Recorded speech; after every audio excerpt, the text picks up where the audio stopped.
Buenas noches, bienvenidos Ay, me estoy peleando con... Lilita, ¿se está peleando? Sí, me estoy peleando por la fecha de campaña en la provincia de Buenos Aires y la presentación del libro acá, que ya los invito, que es el 23, en Casa Cubierta, en el Teatro San Martín. Es que viene muy intensa la campaña, ¿no? ¿Por qué se estaba peleando? Yo siempre me peleo con mi agente de prensa. Lilita, Me encanta pelearlo. ¿cómo ves hoy la situación? Digamos, se habla de una campaña muy, pero muy activa, una campaña que está arrancando. ¿Cómo la ves? No veo, porque la verdad que nadie vio nada este fin de semana.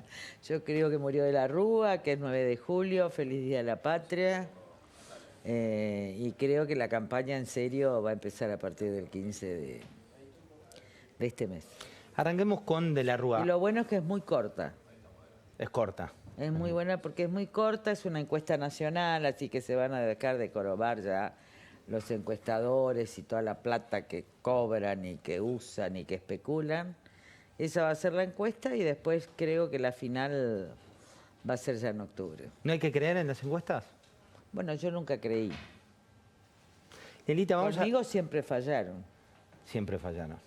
Vamos a arrancar por el día de hoy. Hablabas de Fernando de la Rúa, el presidente de la Nación. Ya que nos decís que no viste nada, te vamos a ir mostrando para ir charlando esto. El presidente de la Nación habló de Fernando de la Rúa. Veamos qué es lo que dijo. Ha muerto el expresidente Fernando de la Rúa, un dirigente bien intencionado, una buena persona, Habló, después fue al velorio a acompañar a la viuda y también varios de los funcionarios fueron acompañando. ¿Qué opinión te merece Fernando de la Rúa? Sí, yo quisiera ir mañana a Jardín de Paz y si no va a ir... Yo lo conocí mucho a Fernando. No porque mi familia siempre fue alfonsinista, así que... Pero en el año... esto está en el libro, en Izaguirre. En el año 98, que es cuando yo me convierto, mira vos, de viaje en campaña con él en Catamarca. Ahí estaba la interna con esta señora del Frepaso, que ahora no recuerdo el nombre. ¿Cómo se llamaba? ¿Con la señora de Frepaso? ¿Con quién? ¿Con Graciela Fernández Mejide? Con Graciela Que hoy estuvo en Fernández terapia. Mejide. Y yo lo acompañé a él, porque como había que agitar un poco la campaña, entonces hablaba primero yo, que era como, ¿cómo se llaman esas porreras? Sería yo, ¿no? Las porristas. Las porristas. Y después hablaba Fernando. Así que hice la campaña por todo el país con él. En la campaña interna que él ganó a Graciela Fernández Mejide. Después, en el año 99, me alejé un poco, hice campaña nacional, pero ya tenía algunas contradicciones con la propuesta de gobierno. No querían incluir el ingreso ciudadano a la niñez en el IPA. En consecuencia, ahí un poco me alejé, pero tuve muy buena relación siempre con Fernando. ¿Y qué lectura haces de...? Es más, rompí con la alianza, De acuerdo. pero tenía una relación personal excelente con él. ¿Qué lectura haces del lugar que él ocupó en la historia? Mira, la verdad es que De la Rúa tuvo algún problema de salud en ese noviembre donde es internado en el diagnóstico, que no se reveló y que no sé si se va a revelar, yo no lo sé, pero yo que estuve en campaña con él sé que no es el que gobernó. Es decir, sé que no es el que gobernó, no era un hombre en la plenitud del ejercicio de sus facultades, era un hombre inteligente, era un hombre culto, era un hombre formado, pero no tenía capacidad de decisión. Me acuerdo que me llamaban a mí, yo estuve varias veces en La Rosada. ¿Qué lugar tuvo Lilita el peronismo en su caída? El peronismo y el radicalismo. Los dos. Sí. Duhalde y... Bueno, yo lo declaré en la justicia porque ese fue uno de...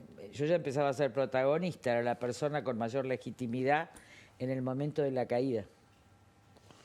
O sea, había un momento en el 2001, yo me separo del radicalismo y me voy del radicalismo y de la alianza, cuando aquella vez en Olivos los designan a caballo y él manda la ley de reforma del Estado de plenos poderes para pagar la deuda con los fondos del Tesoro y la recaudación diaria de la FEP. Yo ahí acuso de traidores a la patria, le digo, vienen por la República, creo que era un 13 de abril del 2001, un famoso discurso mío de madrugada, logro que esa cláusula se levante y ahí me voy del Partido Radical. y renuncio inmediatamente también al Comité Nacional que era miembro y al Bloque Radical. Así que ¿El radicalismo de entonces es similar al radicalismo de hoy en plena alianza Cambiemos? Coti no Sigla es el mismo, digo, ¿Pero dónde juegan? en el mismo lugar. ¿Y De por qué siempre. crees que no evolucionó? La verdad es que, no, yo estoy hablando de que algunos personajes son los mismos. Él fue muy traicionado por el propio radicalismo. Yo recuerdo que fui la única que fui en campaña con él, no siendo radical, que todos peleaban los cargos, que pasó, que él tenía que haber roto la convertibilidad en los primeros 6 meses, que el establishment condicionaba mucho al gobierno, este establishment de Paolo Roca, etcétera. Estaban los devaluacionistas que querían, los industriales que querían la devaluación, ahí estaba Techín, me acuerdo, y después estaban los no devaluacionistas, que eran las empresas de servicio público, cuyo lobbyista principal era Felipe González. Entonces, al no haber roto la paridad peso-dólar que reventaba por todos lados, efectivamente esto en algún momento tenía que explotar, porque era una cosa que ya era imposible en el 99, que había dejado la mitad de la gente sin empleo, etcétera. Finalmente, yo ya, después de ese 13 de abril, que en realidad los plenos poderes de Caballo es una mentira, los plenos poderes de Caballo y lo que él dijo, la industrialización, era una mentira para tapar la mayor fuga de capitales que se dio en el país, que fue en el 2001. O sea, todos los capitales que habían invertido en la época de Menem y de la Rúa se fueron. Las ganancias de YPF, de todos los tomadores de crédito de los grandes bancos, giraron todas sus utilidades hasta noviembre. Y ahí se declaró la bancarización. Hay un discurso mío que ahora que estoy haciendo las obras completas, que tiene más de 18.000 páginas la obra, son casi 10 tomos, donde yo digo, vienen por la República y vienen por los ahorros de los argentinos. 9 meses antes, por supuesto, exagerada, pero logré que por lo menos no pagábamos la deuda externa con eso. Lilita, vos hablás en... Y en diciembre, Sí. perdón, en noviembre ya Puerta dice que en diciembre hay cambio de gobierno. Entonces, yo aviso, cuando viene la bancarización, me voy a Villa Itatí. Es bueno, porque esto es historia, ¿no? Totalmente. A Villa y Itatí, reciente. en Quilmes, en los primeros días de diciembre, y me dicen los colectores de basura, de papel, ¿cómo se Los llaman? recolectores, sí. de Pero residuos. tienen un nombre. Cartoneros. Los cartoneros. De esa época, decir, los Me cartoneros. voy a la cooperativa de cartoneros a Villa Itatí, me lleva una de las monjas y ellos estaban desesperados porque la bancarización lo que supuso es la terminación de lo que se llama ¿cómo se llama? La economía informal, Ay, la economía estoy tan negra. vieja. La economía informal y la changa, la plata, la propina. ¿Vieron que me cargan cuando los mozos están encantados decías con que lo que siempre yo hay que dije? dejar buena Porque todo propina. el mundo se acuerda, Lilita, Ajá. cuando tienen que dejar propina, porque no había propina, no había cambio. Entonces el cartonero que le entregaba, nadie le compraba el papel y no había un peso circulando en la villa. Vuelvo yo, un estado de desesperación total, le mando un telegrama a Cristian Colombo, entonces jefe de gabinete, y le digo que hay hambre y que vienen los saqueos, que estaban en ese momento, porque me lo dicen los cartoneros, ya promovido por Rucauf. Rucauf era el principal promotor en ese entonces. No, estaba. Este fue un acuerdo entre el dualdismo y parte del radicalismo. Estaba Moró y Duhalde. Esto está declarado ante el juez Ollarvide en lo que se llamó. Fue un golpe. ¿Y qué sentís hoy, por ejemplo, Duhalde tuiteó y habló de la enorme eso fue un pérdida? golpe de acá a la China. ¿Saben por qué? Pues yo era la persona con mayor legitimidad. Ahora soy una señora grande que se está yendo, jubilada, casi, pero en ese momento yo tenía 40 años. Sí, 40 Sí, así años, es, 42 años. Así que, pero era la persona con mayor imagen pública. Entonces todos me usaban. Me acuerdo que Balito Romá venía y decía, vos te tenés que sumar a la marcha de Mariano Güez, que era una marcha armada por el PJ el día del golpe, para que se vaya de la Rúa. Y yo me salvó Dios porque yo dije que no, que esto era golpismo. Ahora, a mí me habla Soria que en ese momento era todavía ministro de Seguridad de la provincia de Buenos Aires, y me dice, y hablaban de un gobierno unidad nacional, unidad nacional. Se cae de la Rúa, nosotros hacemos la denuncia por los muertos, por eso interviene Servini, se cae de la Rúa y y en ese momento es que se llama a la Asamblea Legislativa. El candidato era Duhalde. ¿De quién? De los devaluacionistas, de Techín, de Clarín, de Amalita, de todos los que tenían obligaciones en dólares afuera, y el único que no entraba en ese acuerdo fue Pérez Compán, que vendió Petrobras y pagó sus obligaciones negociables. Hablamos de... Entonces, pero espera, sí. voy a seguir porque esta es parte histórica, historia Ok, pura. vamos. Así que vamos, vos Yo vas a tengo saber tiempo, la dale. historia. En ese momento que viene, antes, el día que cae de la Rúa, a mí me habla el tipo de Naciones Unidas, Angulo, que es un tipo íntimamente relacionado con Felipe González. Felipe González va a mi casa, caído de la Rúa, a defender la candidatura de Puerta, que era presidente provisional del Senado, y que representaba los intereses de los no devaluacionistas, es decir, de las empresas privatizadas de servicios. Fue Felipe González, que después yo descubrí que Bulgeroni era el que estaba al lado mío, y le digo, pero vos sos muy malo, vos te tenés que ir de mi casa, y lo eché. Y él estaba presionando para que yo haga un pacto republicano con Menem, Felipe González. Entonces yo le dije que yo no hacía pacto con delincuentes. Se va de mi casa y yo lo denuncio el otro día en el Parlamento. ¿Qué le sale mal a Duhalde y a Moró y a toda la provincia de Buenos Aires, que estaba el sector del radicalismo, Alfonsín, digo? Estaban todos en el golpe. ¿Alfonsín también? Sí. Estaba la mitad del radicalismo en el golpe, incluso Cristian Colombo estaban. Yo los llamo para que repartan mercadería. Por eso yo digo que este fue un golpe civil y yo me cuido tanto de que no haya golpes civiles. Yo lo viví y todo el mundo me quería usar. Sale mal la votación. Yo voto en contra, obviamente, porque se juntan con Rodríguez Saa y los federales, el resto de los gobernadores, deciden votarlo a Rodríguez Saa y no a Duhalde. Entonces siguen las muertes en la calle. Hasta que un día sangriento, donde hay, escuchen, alguien con un cuchillo, que no sé qué, abren las puertas de hierro del Congreso de la Nación. No, abrieron la puerta de adentro y salía la sangre afuera de un hombre que estaba con sangre, lo llevan en avión a Chapalmalal y ahí directamente la amenaza mafiosa. De ahí se toma el avión a San Luis. Es así. Y yo me acuerdo que estaba en la casa de unos amigos en Mar Azul y decían, los Rodríguez van a durar toda la vida como en San Luis. Le digo, pero ¿no te das cuenta que lo están volteando la mafia de Duhalde?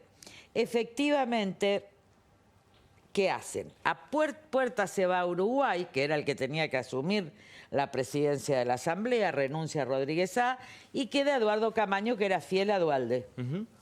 Esto fue en una semana. De acuerdo. Queda fiel a Duhalde, y entonces Eduardo Camaño, esto fue toda una interna del peronismo, yo lo vi en el pasillo del Congreso donde los intendentes le decían, o se iba de la gobernación Rucauf, o le tomaban la plata.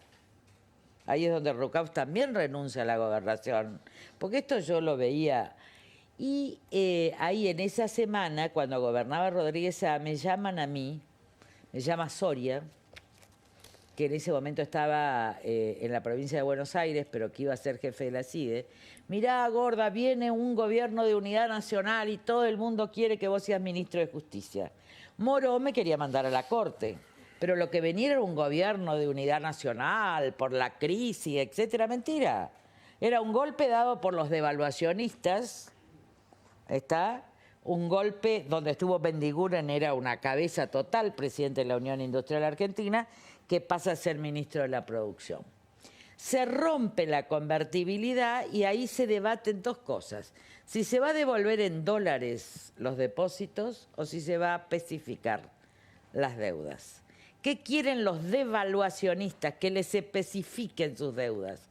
Porque ellos eran deudores en dólares de los bancos argentinos. Y nosotros decíamos que cuando había dólares afuera en el exterior, el que si YPF... Y Repsol había sacado 4.000 millones de dólares y le debía al sistema financiero 4.000 millones, le tenía que pagar. En cambio, le especificaron. Es ahí cuando se va Remes Lenikov. Jorge Remes Lenikov.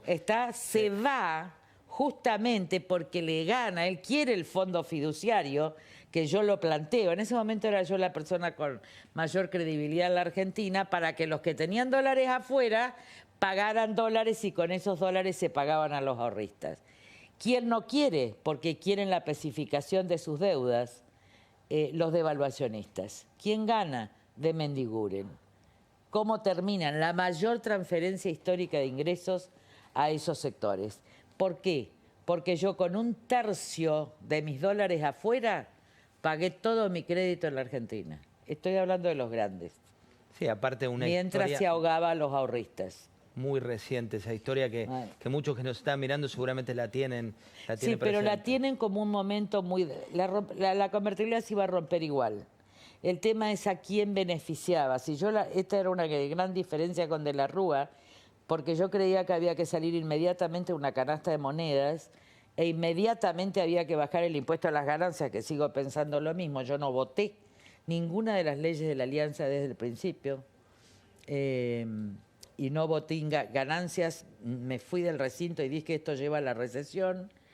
Y en ese momento, claro, yo tenía 4 años de diputada nacional, tampoco tenía la experiencia. A mí me salvó Dios, porque vivir con tranquilidad esa crisis, donde además yo estaba primera en intención de voto con el 20 o 30%, y yo recién entraba en la política, presidente, fueron momentos...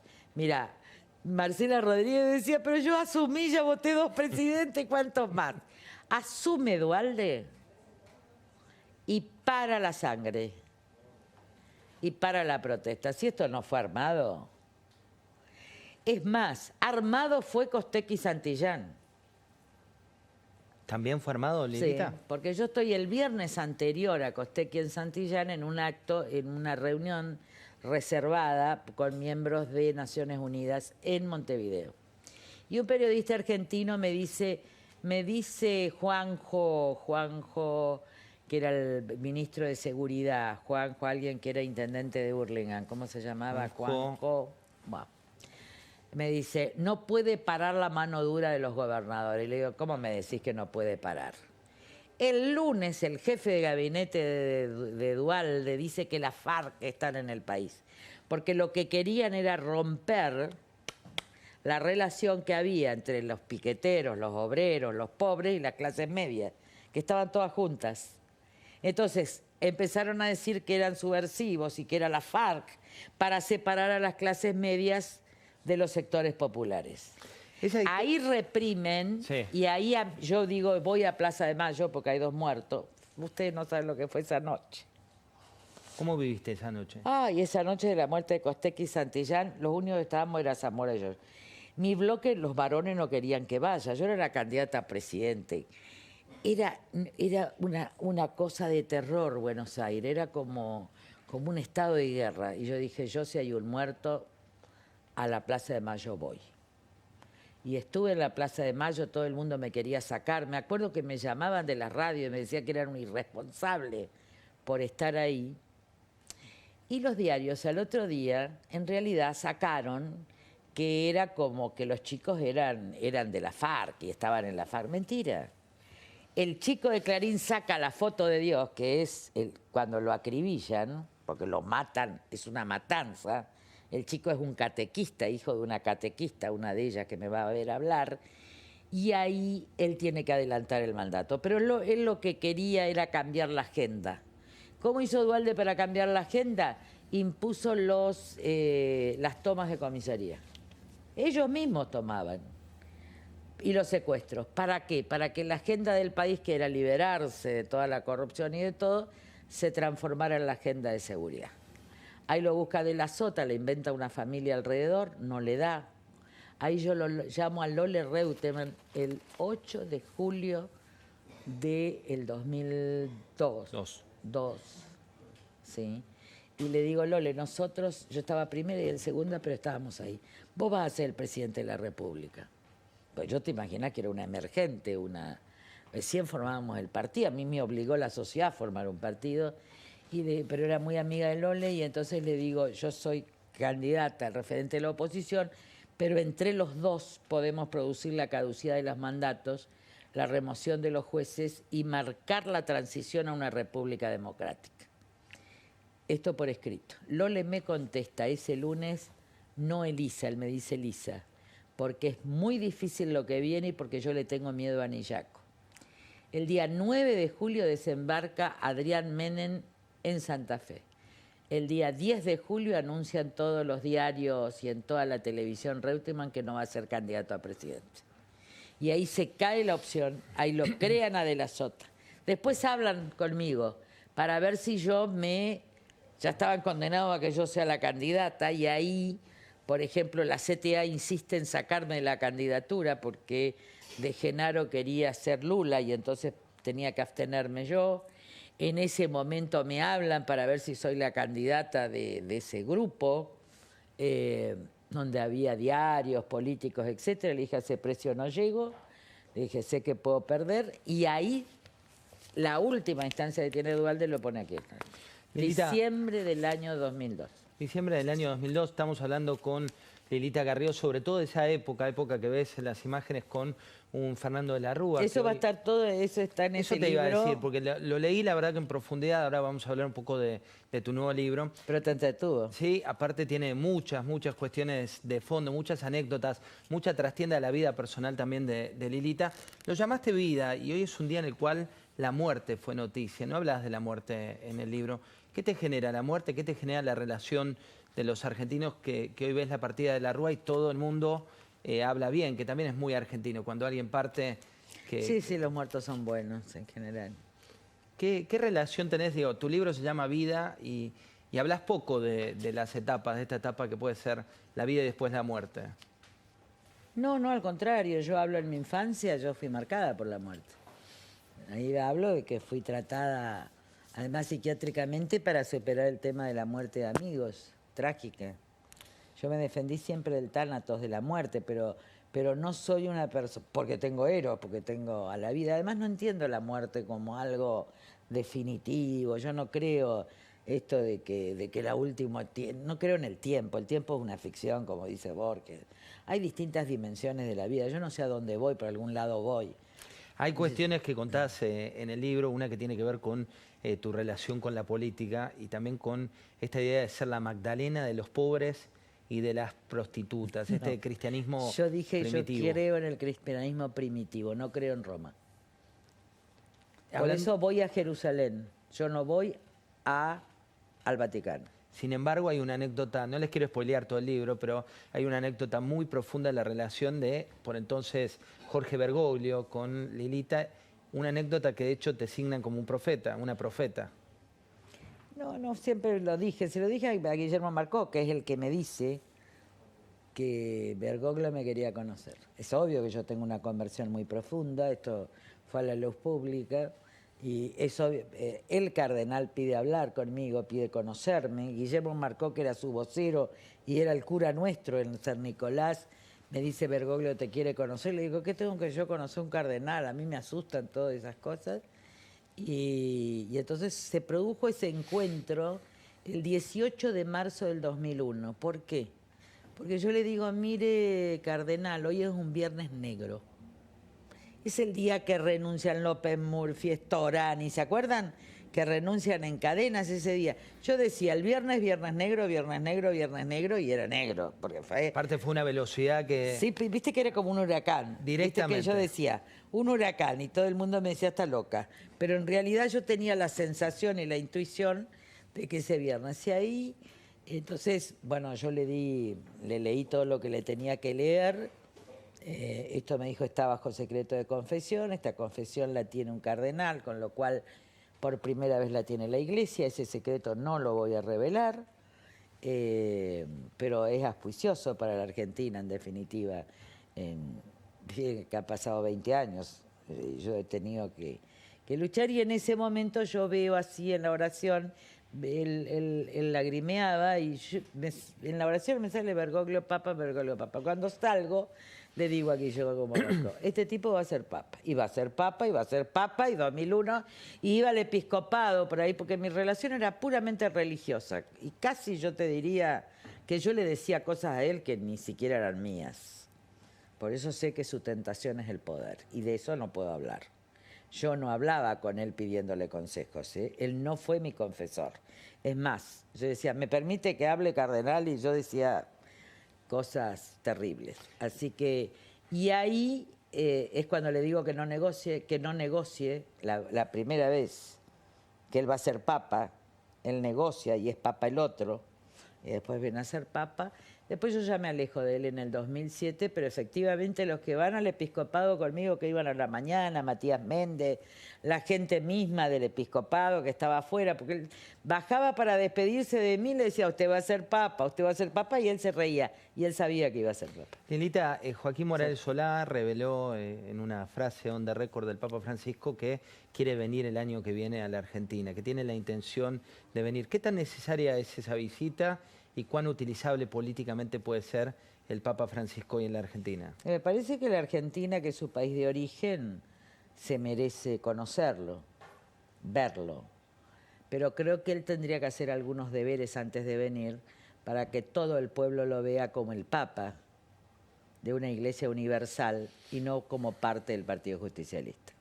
¿Qué deberes concretamente? Los deberes es para sentir que todos los argentinos sientan que es el Papa, es el cardenal argentino que llegó a Papa, no el peronista que llegó a Papa. ¿Hoy es un Papa peronista?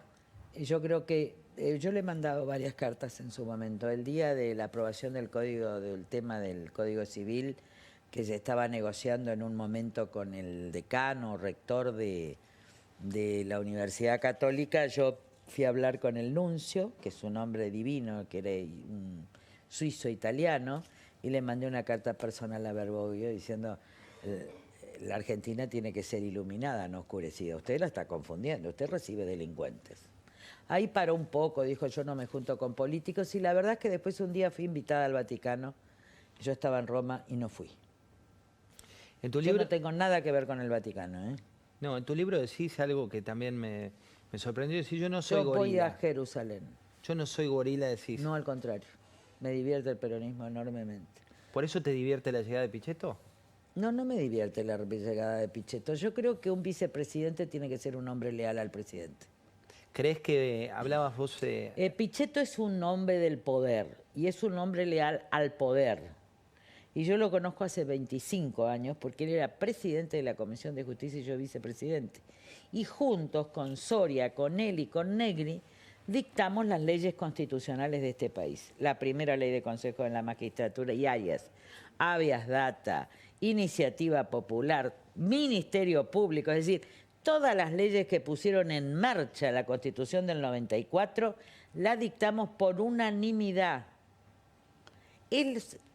Pichetto está en las antípodas incluso de mi pensamiento y de mi forma de actuar, porque yo creo más en la ética de la responsabilidad, sí, pero en la ética de la convicción. A mí no me van a hacer votar algo que violente mi conciencia, sea quien sea. En cambio, él no tiene una ética de los principios que conjuga con la ética del poder. Él tiene una ética del poder. Él va a ser leal. Cuando a mí me decían, Lilita, ¿por qué vos no sos vicepresidente? Porque yo hago un desastre en 2 días. En 2 días lo empiezo a correr por Olivo a Mauricio y le empiezo a decir, dejate de jorobar. ¿Por qué yo no voy a las reuniones de gabinete? Porque puedo hacer un desastre diciendo la verdad. Hablabas también de reuniones de gabinete y jefatura de gabinete. Saliste a respaldar en un contexto en el cual que pocos respaldaban a Marcos Peña. ¿Por qué? Pero es que obvio, Marcos Peña es la persona de confianza del presidente de la Nación. Ahora, les guste a Monzó, a Frigerio o a quien sea, o no les guste, ese es su jefe de gabinete. Es el que se planta, es el que puede, el que le puede decir cosas al presidente que salvo yo no se las puede decir nadie. Es un hombre que es de... además es mártir, se da cuenta, un jefe de gabinete es un mártir, porque está para que todos le peguen. Ahora, ¿qué quería un grupo de Cambiemos y sobre todo de algunos socios y miembros del PRO? Querían vaciarle el lugar del centro de la decisión, que fue el golpe que paramos el año anterior. ¿Qué querían? Sacarlo a Marcos Peña y a otro y a Mario Quintana, que eran las con los que él decidía. No lo Los sacaron. ojos, la mirada, la inteligencia, había dicho el presidente junto a Lopetegui, no lo nombraste. Sí, Lopetegui es divino, pero no, él tiene que estar donde está. Entonces, Lo que quieren hacer estos grupos, lo llama el ala política. ¿Qué es el ala política? ¿Yo no soy política? ¿No soy mejor política que los operadores políticos que nunca pudieron ganar solo una elección? Yo no soy política. ¿Por qué hay tanto enojo con Monzó y con Frigerio, que surge de todas las Porque hay huestes? una subestimación al presidente de la República. ¿Por parte de ellos? Obvio. Si vos sos el ala política, ¿qué es el presidente? No es político. O sea, que todos los que no somos ellos no sabemos de política. Entonces lo que yo les digo es, muchachos, hay que estar 25 años en el primer lugar, ¿eh? Entonces hay dos categorías de personas, los políticos y los operadores políticos. El problema de los operadores que creen que son políticos. No, están para estar en la oscuridad, siempre. ¿Y querían la luz? ¿Querían los No flashes? sé, yo lo que defiendo es al presidente de la República. Y me he cansado de escuchar en la televisión que el presidente de la República no es político y que las falencias que tiene las tiene porque no se deja asesorar por la rama política. Y esto es mentira. Macri es político, tiene una capacidad de decisión muy superior a la que todas pensamos, puede dar la lucha contra el establishment porque no le importa, en eso es como yo, a él no le importa, porque él no los tiene como algo arriba, los empresarios, ¿entienden? Yo no los tengo porque nunca me importó, y porque mi abuelo también fue gran empresario, ¿y qué? ¿Presidente y qué? Cuando me dijo, pero Lilita, yo soy presidente, ¿y yo qué? Le digo yo. A mí que me preocupa, yo conocía a todos. Yo soy tribuna de la plebe. Yo no tengo categorías ni sociales, ni políticas, ni nada. En estos 3 años y medio, ¿cuál fue el momento más difícil de tu relación con el presidente? No tuve. Tuve actuaciones difíciles para él. Para él le dejo de hablar 3 meses porque ¿Por qué? me voy por enojada. Pero acá decís muy claro que vos tenés bien definida la diferencia entre la persona y el personaje. Sí. Eso Sí. pocos lo saben, pocos lo creen, Sí. porque uno te ve de una manera todo el tiempo. ¿Cuál es esa diferencia?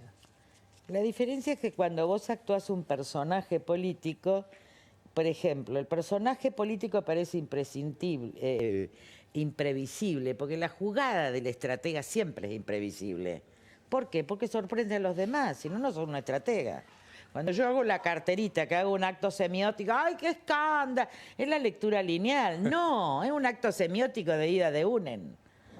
Porque a mí, fíjense, yo iba a terminar con Cristina si lo seguía al señor grande. Bueno, al hippie, ¿cómo se llama? Bueno, ahora estoy sin... Al señor Grande es como un enigmático hoy el diálogo con Lilita, que me va Sí, tirando unos porque pies. estoy vieja. Al señor Grande... El señor grande que ahora va encabezando el pescota. ¿Pino Solano? Pino Solano. Pino. El hippie, sí. Bueno, entonces, El hippie, dice. ahí yo me voy de UNEM porque ya estoy formando Cambiemos. Ya en el 2013 yo armo Cambiemos cuando digo 10 diputados de la capital tienen que ser de la oposición y los 3 senadores. Y lo logramos. Porque después tenían que ser 10 diputados para la alianza que se formara para derrocar al kirchnerismo. Y yo espero un año para hablar con Macri, pero yo ya lo tenía decidido. Me fui a Jerusalén, como siempre, sabía cuál era mi deber, me costó mucho, pero yo sabía cómo se derrotaba. Y tuve la estrategia, esperé que todos se vayan de vacaciones y lo siguieran a Massa. Mira, la actividad más inútil que desempeñaron los periodistas en la Argentina... ¿Cuál fue, Lina? Hablar de Massa durante años. ¿Por qué? Porque, viste que se disolvió. Porque, a ver, Massa fue una construcción de Paolo Roca que se desinfló. Y yo le dije a María Eugenia, fue muy gracioso, nos reímos. Le digo, esperá nomás, le digo, esperá después de Pentecostés, que es la fiesta del Espíritu Santo, lo disuelve. Y lo disolvió. No sabía dónde ir. ¿Y qué es lo que disuelve a Massa? ¿Su ambición? A ver, disuelve a Massa porque es una creación. Una creación de los medios, como fue de Narváez. No de los medios, ¿eh? Pero No Narváez ganó una elección y le ganó a Sí, Néstor también, y también la ganó Massa. Pero es una creación, decís. Es una creación mediática hecha por el establishment, incluso Paolo Roca lo elige como el candidato a presidente, pues no quiere que sea Macri. La que lo baja a Massa soy yo. Lilita, hay varias Y después frases. me lo sube el presidente y me lo lleva a Davos, lo quería matar yo. Mira, hay varias frases de estos días. Una tiene que ver con una entrevista que hizo nuestro colega Luis Novarecio a Marta Peloni, en su programa Luis Novarecio Entrevista, donde Marta Peloni habla concretamente de la cámpora y dice que la cámpora es el narcotráfico, que está vinculada con el narcotráfico, que puede llevar el narcotráfico a la provincia de Buenos Aires. ¿Cuál es tu opinión de esta frase tan fuerte de la hermana No Peloni? es toda la cámpora, yo pongo nombre y apellido, ¿eh? ¿Quién es? Hay gente, hay personas de la cámpora que sí tienen vinculación, les diría, no solo con el narcotráfico, hay muchas personas adictas, pero no es toda la cámpora. Esto de decir la cámpora me parece un acto. Yo cuando digo corrupto digo Debido, digo Jaime, y todos me acusan porque personalizo, pero no se puede generalizar, por eso yo no soy gorila. Ahora, que Debido a un delincuente es un delincuente. A ver si se entiende. El padrino de mi hija, ahí lo cuento, era un menemista que no le podías hablar, un peronista, pero total. Ahora, era un gran tipo y fue el padrino de mi hija. A ver, yo no diferencio a las personas que son peronistas o radicales. Ahora, hay delincuentes y decentes. O sea, hay En que mirar general, quién es el quién. peronismo tiene muchos delincuentes en el poder porque usan a los pobres. Hablábamos de la cámpora y también habló la gobernadora de la Pero no provincia de se Buenos Aires. puede generalizar así. No sería justo. Es un buen dato y bastante justo. Veamos qué es lo que dijo María Eugenia Vidal respecto de la cámpora. Sé que estás empezando la campaña por la provincia de Buenos Aires, también acompañando. A ver, le voy a poner un ejemplo de Kicillof. A ver. Se lo voy a decir con toda claridad. Kicillof no está en la droga. Y decir que Kicillof, por ser de la cámpora, está en la droga es una mentira.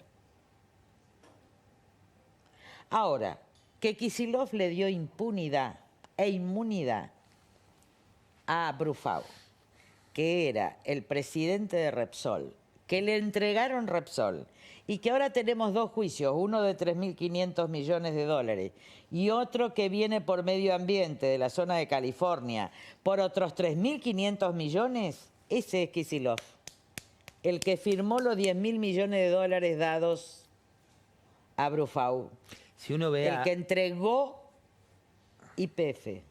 Pero ahí, Lilita, hay que diferenciar relato de realidad, porque digo, uno veía esto está en la denuncia. las asambleas. Claro. Y Pero es que creían que estaban estatizando, mentira. En realidad le pusieron, yo siempre lo dije en el debate, miren, están peleando un precio y les ganó Brufau en el precio. Igual que Marsans. A ver. Antonio Mata, por entonces. Mata, muy bien. ¿Qué pasaba con Aerolíneas? Aerolíneas ya no podía funcionar porque estaba en quiebra. Estaba en quiebra, total. Entonces, ¿qué hacía el gobierno? Le transfería subsidios sin reintegro. Con lo cual recompusieron. En vez de estatizar ahí o declarar la quiebra ahí, siguieron mandándole dinero, pero millones de subsidios a Aerolíneas. Muy bien. Cuando se va el español de allí, le dicen no le debemos nada de indemnización. Pero cuando vos computás el valor a la empresa al momento en que la estatizan, claro que le deben 400 millones de dólares. Pero que les puso el propio Estado. Los negociados son terribles. ¿Cómo le vamos a pagar 400 millones de dólares al ladrón? Porque robaron juntos.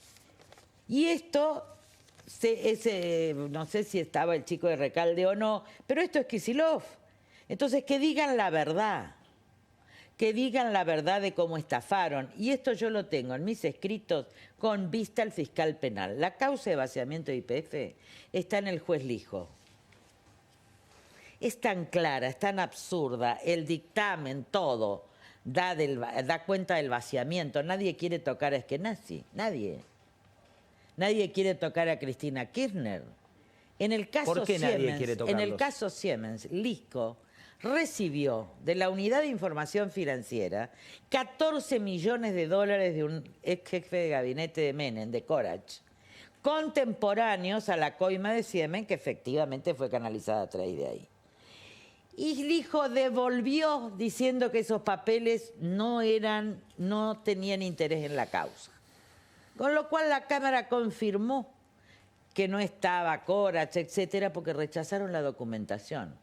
Esta es la omertad de la Argentina.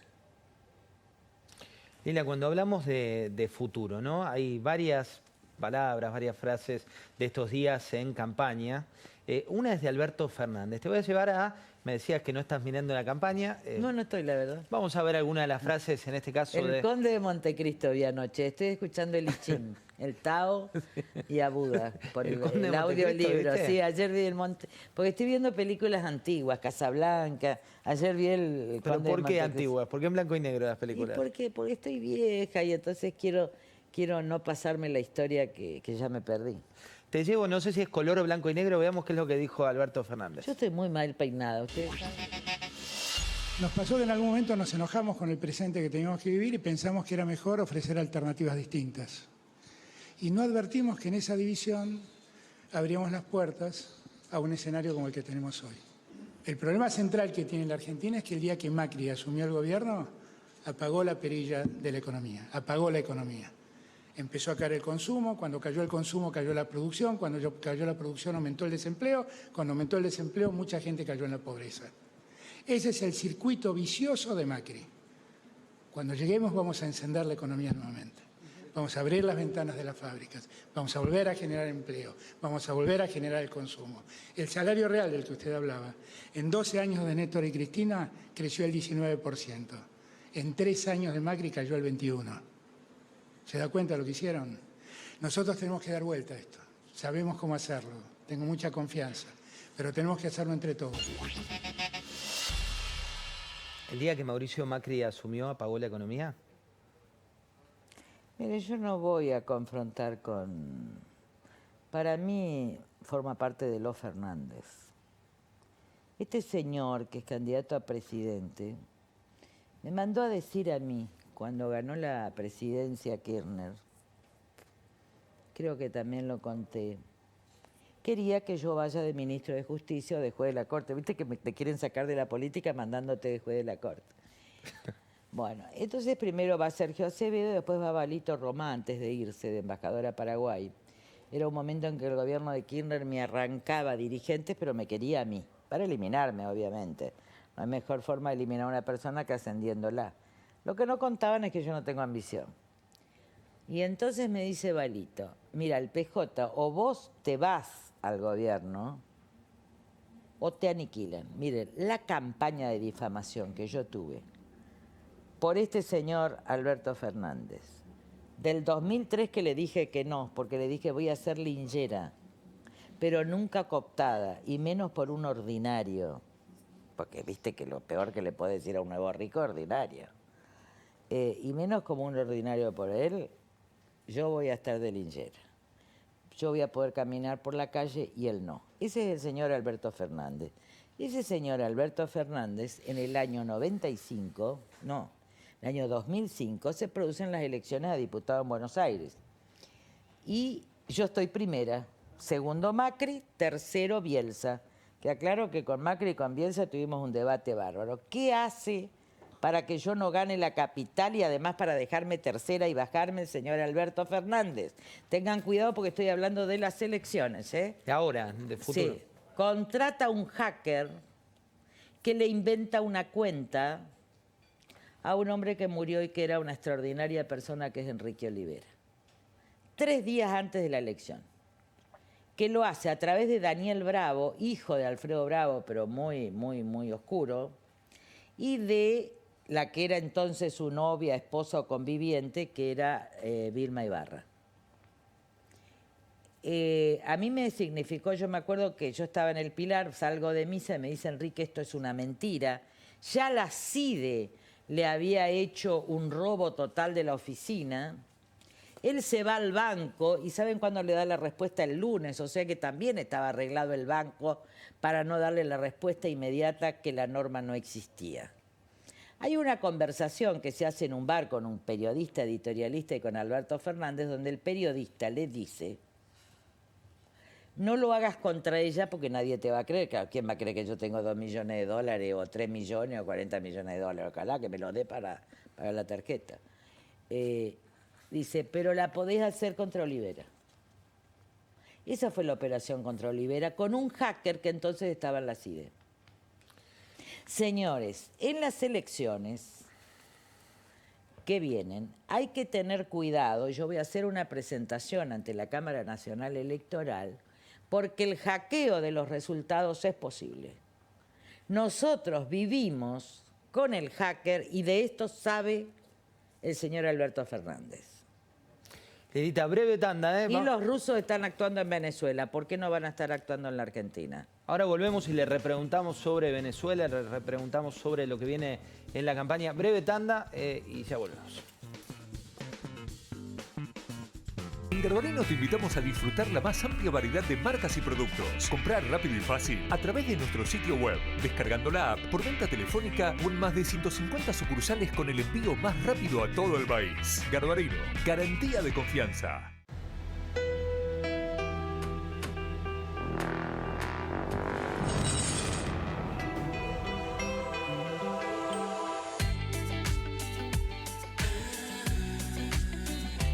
Hacela bien. Pedí tu préstamo online. Banco Ciudad te quiere ver crecer. De la droga con nombre y apellido que dijo ella en la provincia de Buenos Aires. ¿Quién es? Bueno, el responsable en su momento fue Duhalde, del crecimiento de la droga. Y cuando fue presidente empezó la producción. Esto está en el juicio que yo tengo con Duhalde, donde él reconoce, dice, le digo, ¿usted combatió la droga? No, dice, yo no combatí la cosa en sí.